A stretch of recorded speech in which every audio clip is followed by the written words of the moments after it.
What is up, everybody? Now, you know Horizon Forbidden West is one of my favorite games of all time. And I heard recently that it was getting review bombed. And I've been having so much fun playing the DLC that I haven't had the chance to actually look and see what people have said. And I'm no stranger to, one of my favorite games getting review bombed. It's happened with DNF Duel, it's happened with Forspoken, it's happened with several games that I don't believe have been treated justly in the eyes of the gaming community. For each genre that it belongs to. I think that Forspoken got unfairly judged because of dialogue that is not too different from any other dialogue that you would see in a movie. I really feel like they really zoned in on the fact that a lot of people zoned in on the fact that she was black too, as if like it was like a diversity thing, like it was some sort of fucking affirmative action to have a black character in it. And then when she had a troubled life, there was a lot of people on like the hotep side, like why they gotta show a person being a criminal, a black person being a criminal, and all sorts of failing to see nuance. DNF Duel, people don't understand that the game is good and has like a lot of different intricacies that they never gave a chance or cared to exploit. And people are saying that it's not good because there's nothing you could do in it, etc., etc. Now, Forbidden West, the only thing I can say about Forbidden West personally to me is I think that the game deserved a 10, and they didn't give it a 10, but they gave Elden Ring a 10. You know what I mean? Across the board. A lot of people gave it 10s. Some people gave it 9. Some people gave it 8s. I gave it a 10 based off of the fact that I really enjoyed the story, based off of the fact that the combat was massively improved from the first game, that they introduced playstyles and armors that really made a difference in what you did instead of just giving you certain resistances. And yeah, I think that they really did a good job. My hat's off to them. They really improved on everything that people had a problem with from Zero Dawn. And for the Burning Shores DLC, I don't know if I really want to give a review on it. I guess myself, I give it an 8. I may work on a review on it now that I'm talking about it out loud. I give it an 8, and I think that's really reflected. It's reflected here on the Metascore here. A lot of people give it a pretty decent score across the board when it comes to like the critic reviews, and I give it that too. I give it an 8. The reason why it's not a 9 or a 10 is because they could have added more weapons. I feel like Zero Dawn, when they added the Frozen Wilds DLC, they added 3 new weapons and they all had an alt fire.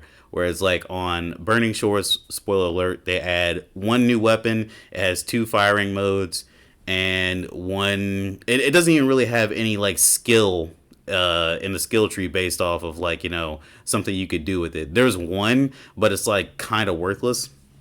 And I did enjoy the story. I did enjoy how it added on to the entire game. Um, I feel like there could have been more side quests in the DLC as well. Like in Zero Dawn, there was like 4 or 5. Well, there was more than 4 or 5 side quests in Zero Dawn's DLC, but in this DLC, there's 2 side quests. There's one activity. There's 2 activities you could do on your own, and then there's like other stuff. But that's not what I'm here to talk about. I'm here to talk about these user scores. I have not gotten a chance to look at these yet. So we can go through them together, and I'm going to try and like make sense or pick apart why they're kind of uh, just kind of fucked up. 4.1. That's isn't that like a drastic difference from 8.82? 4.1 out of 10, really? So let's go ahead and take a look. 914 negative reviews, 572 positive, and 50 mixed. Um, anyway, you've heard my bias about the game. Let's take a look. And this review contains spoilers. Let's look at it. These are the most helpful reviews, by the way. So, 0. This review contains spoilers, blah, blah, blah, blah, blah. Let's see what. Alright.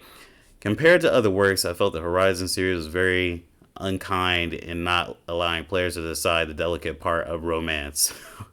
So, here's the thing. I'm going to spoil this too. So Aloy finds this girl. Her name is Seika, and they start a relationship with one another at the end of the DLC. But they don't stay together because they have things that they gotta do on their ends. Aloy has to focus on saving the world, and Seka needs to wrap things up with, you know, her country and her tribe. So, you know, they kiss and they like each other. That's just how it is. I mentioned this in a previous video. I said that the person who was complaining about it already before the game came out, before the DLC came out, it didn't necessarily confirm that Aloy was gay. But even if it did, so what? Because the person she was cloned from was gay or bi. You know, it's not really clear, and you know she had some hints of being gay herself in Forbidden West, and you know if you choose not to accept that, that's on you. But you know, being able to choose your romance, this isn't Persona. You know, I feel like this is a bad critique. You know, it's really stupid. If you want to choose your romance, then I guess that's whatever. You know, but that doesn't affect the overall game. I think it's stupid of you to put a review in like that. Like you start your review off with the romance. Bro, this is a fucking an open world action RPG, and you want to talk about the romance, and that's what you lead with. Despite them giving choices at various aspects, I feel that Guerrilla miscalculated the episode of Aloy's romance and feelings of the player who had been with her for a long time. Additionally, such an important story should not have been done in DLC. If they wanted to depict this, it should have been done in the third game. Why? I mean, I guess that's something you could say, but I don't know why it has to be done in the third game. You see how it ended. So obviously, you know, it's a DLC, it's an expansion, and it's after the end of the game. They mention Frozen Wilds as a DLC. They mention a lot of elements from Frozen Wilds from Zero Dawn within the context of Forbidden West. So it's something that you are going to have to deal with regardless. And them bridging the gap, it seems really stupid to be like, oh, well, I'm going to want them to do this in the next game when you didn't like it in the first place. And in the next game, in the third game, you're probably not even going to see Seka because she's doing her own thing. There's probably going to be a time skip, you know? It's very reasonable that some people do not feel satisfied after seeing such a sudden ending. I mean, what else? Like, there's the end of the game, and then there's the end of the DLC. She accomplished what she needed to accomplish in the DLC, which was to defeat one man, and she had to go and prepare for Nemesis. That's just how it is. People have things that they need to do. You know, I'm sick of like having to explain these things or say these things out loud to people that should be grown. You know what I mean? Like you should be grown or at least a teenager. You should have like some sense of I don't know what to call it, like social intelligence.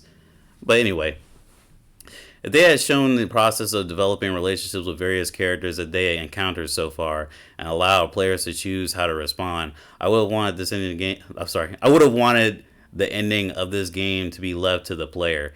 Even if they did not leave it to the player, I wanted them to leave a little more margin more carefully. What? So, the way I'm interpreting this is they wanted you to like take the characters in the DLC or the characters in the main game and like develop a relationship with them. And this isn't The Sims, and this isn't Persona, as I had mentioned. This is Horizon. You don't get to choose that much what happens in Horizon. That was the same thing that happened in Zero Dawn. You could choose to react to people in a caring way, in an intelligent way, using your intellect, being smart, etc. And you could choose to be like very aggressive. That's your choices in Horizon. And do they affect everything? Not all the time. In Forbidden West, it affects one mission where you get to save a person instead of killing them, and then they'll join you on the mission. But the material outcome of what happens is not really much. But I'm used to that in games. Like they never make you make big decisions in games like that.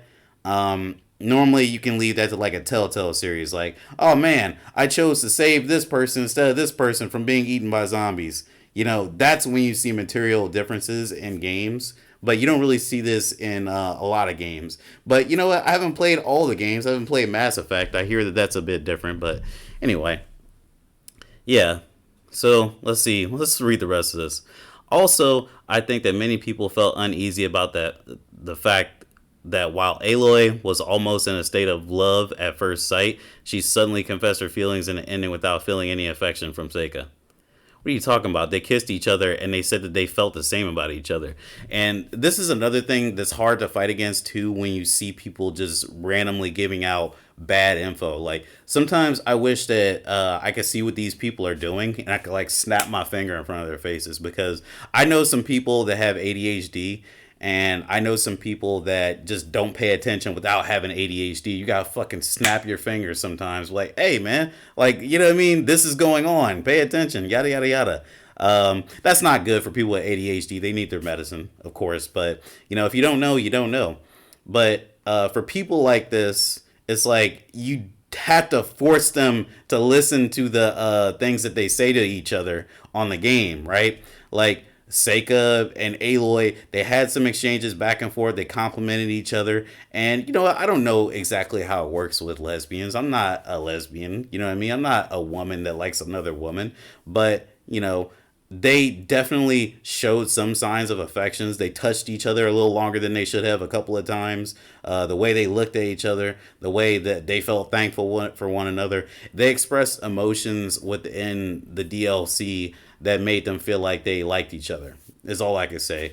And, you know, arguing about if they really liked each other or if it felt organic for like an imaginary character is fucking stupid to begin with because there's a lot of nuances in relationships that people just don't understand. I don't understand. You know, people have one night stands and fall in love with each other. People meet each other on dating websites and get married, you know, after like fucking dating for like a couple months. Like this stuff happens and it's not up to you to like really determine if it's realistic or not because something like this can happen just naturally. I hate these fucking weirdos, man. They just think because it's not natural to them, it didn't happen like it happens on their favorite comedy show, like Friends or some shit. Like it didn't happen naturally. That's weird. That's weird, bro. You need to go touch some grass.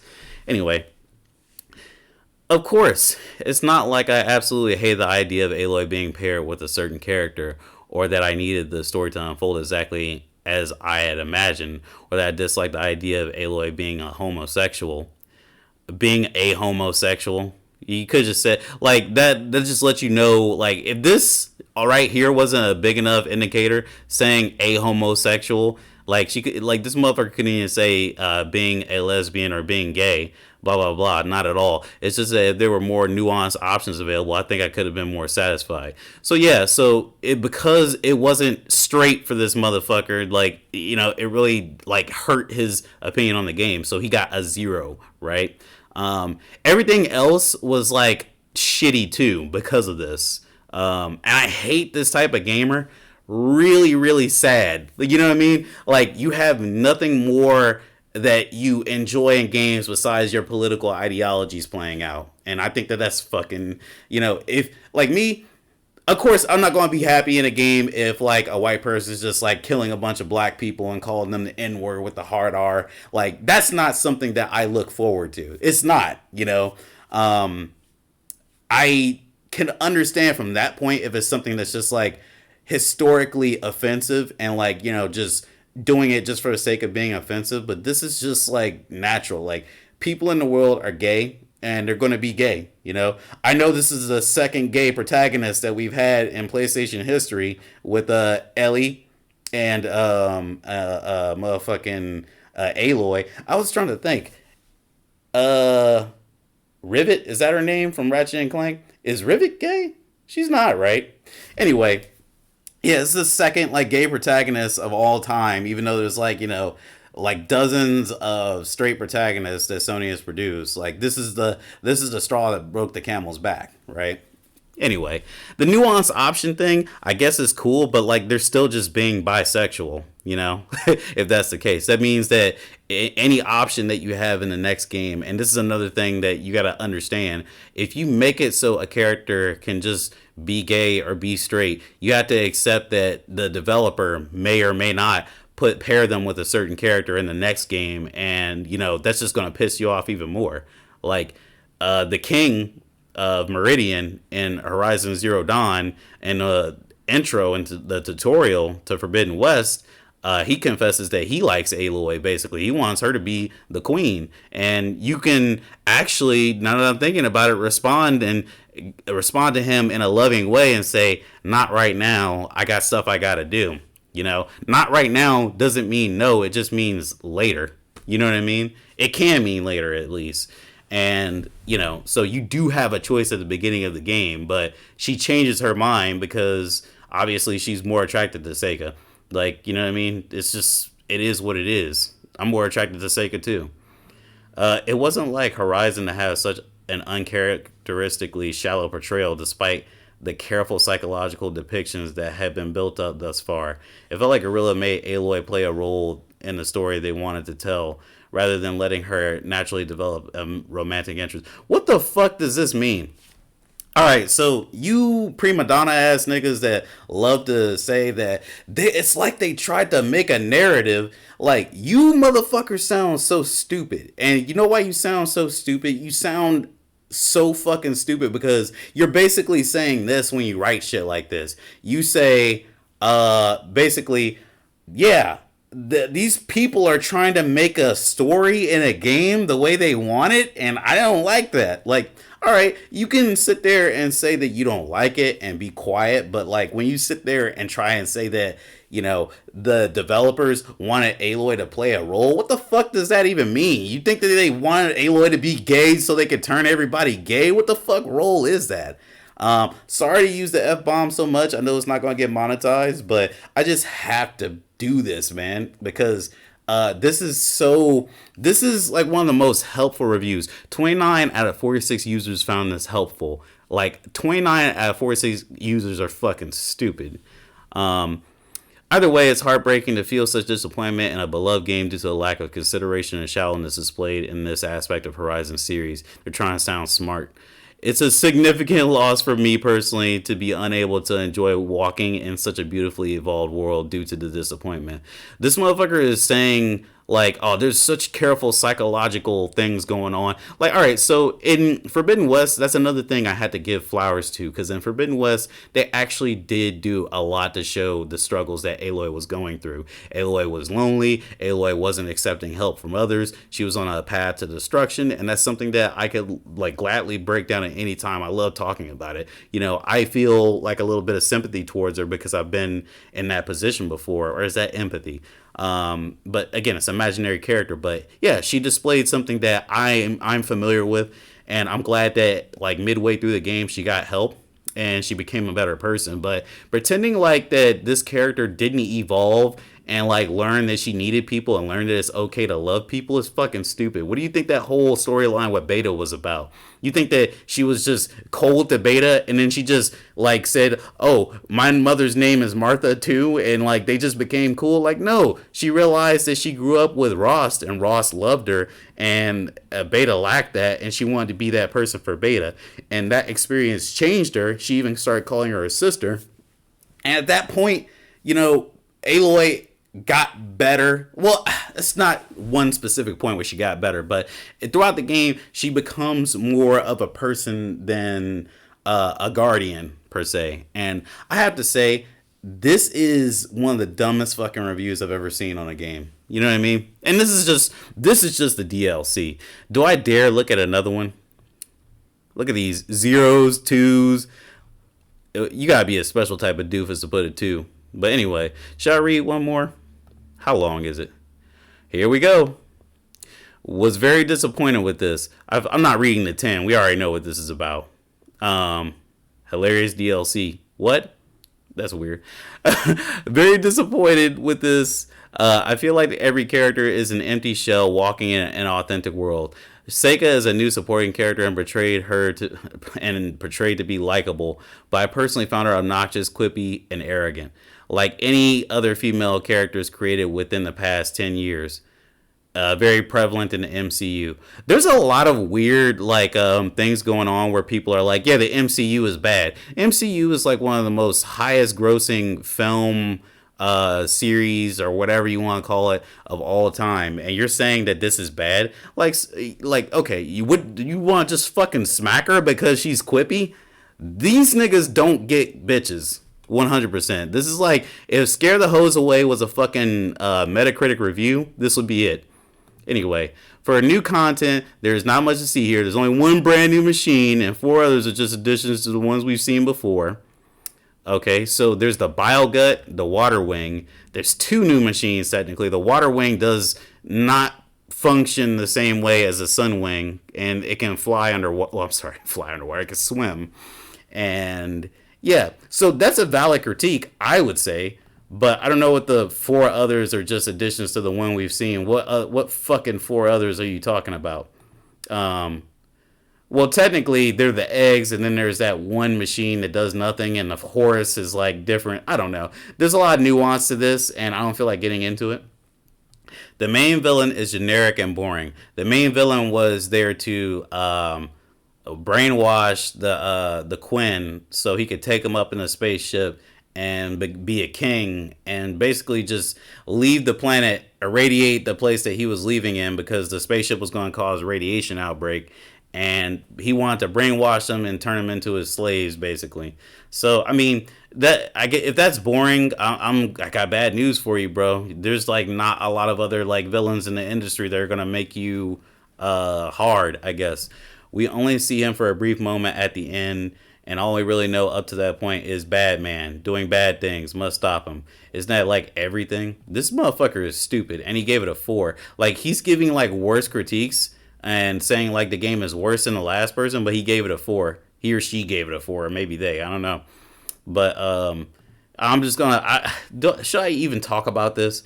So yeah, you see him more than one time. You don't see him in the flesh a lot. You only see him twice in the flesh. But you do see his holograms, and you do see what he's up to. You hear him talking, etc., etc.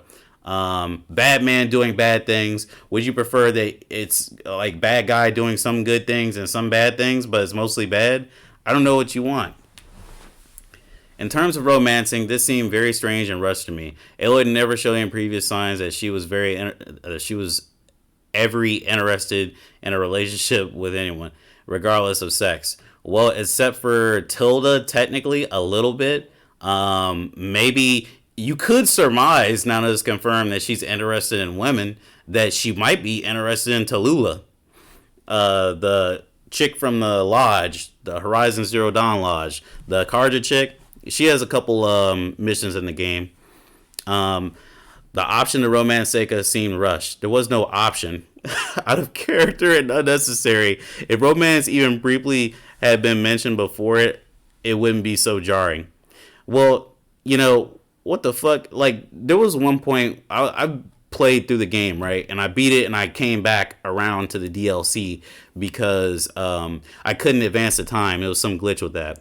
But anyway, so if romance had even briefly had been mentioned before, it wouldn't be so jarring.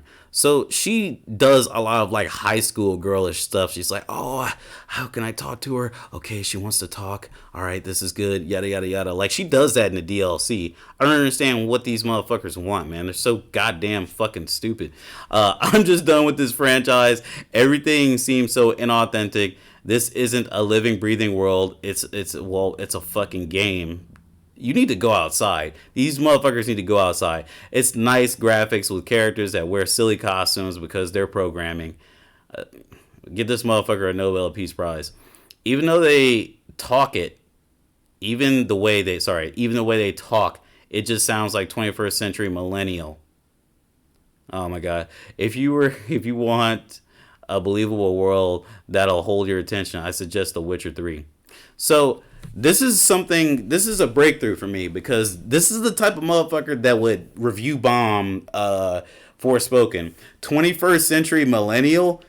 Like, what? How old is this motherfucker? Look, if you're 80 years old, you should be playing games and talking about like, oh, they should have talked like how they talk when I was 10 years old. Like, come on, man. Give us a fucking break. Like, everybody wants these fucking Elden Ring as, hear ye. The doth bringeth the abominable robonteth. Like, I don't know, man. Like, these motherfuckers that talk like I don't know, everybody except Musashi from Brave Fencer Musashi. What else? Should I go into more? Oh man, I can't even read that. I can't read Spanish. Actually, hold on a second. All right, because I provide premium content around here. This is the last one I'm going to do. I went ahead and translated this. So let's see. And if you notice, all these people are the same person, basically. The story feels forced. And from start to finish. Again, hey, Google isn't the best at translating, so this is going to be a little shaky. And from start to finish, pushing a romance, whether you want it or not. I wouldn't say from start to finish. Even if you decide not to kiss the NPC, the very concrete idea shows that remains that Aloy is clearly a lesbian. Is Aloy's sexual orientation a problem? Not at all. Then why are you mentioning it, you fucking doofus? Like, this is what I'm saying. Like, people like this, when I grew up in the, early to late aughts, which is like the early 2000s to late 2000s, right? If you did not like a lesbian or like start immediately like jacking off when you seen a lesbian come out, right? And start kissing in front of you or whatever, or, things like that. If you didn't automatically like that and like talk to your buds about it, like they would consider you to be gay. Like they would. All these motherfuckers that like to say, oh, games should be like how they used to be. Like they would be made fun of for having these takes. But instead, they band together and get on the internet, which isn't a real place, and they love doing this. If you decide not to kiss the blah, blah, blah, blah. Not at all, but it feels like the DLC was made solely and exclusively for this purpose. That's not true. Okay. Silence calls you and tells you the world is in danger. And, because you have a companion that follows you and that you do missions with, they think that it's explicitly to have them kiss. That's so stupid. Anyway, exclusively for the purpose, and that's what sucks. If saving the world from a fucking giant robot and an egomaniac that was gonna fucking blow up a whole city and kidnap people and brainwash them, rape and fucking pillage them, you know what I mean? If that to you is just like a sidebar for like the entire DLC, I don't know what to tell you, bro. You're an idiot, because the story in general is bad. One feels cheated for paying for this bad history content, and technical additions are fantastic, but it is not worth spending more money to go back through the cloud and a little more drawing distance. It is absurd. Okay. There is a total inconsistency between the magnitude of the final boss, that is huge, and what you represent to him. What the fuck does that mean? You kill it yourself, being a character of flesh and blood. That is nothing. Makes sense. Awful. All right, so that's Google probably, more than likely. I don't know. Google probably messed that up, but I'm just going to go ahead and say that dude's an idiot.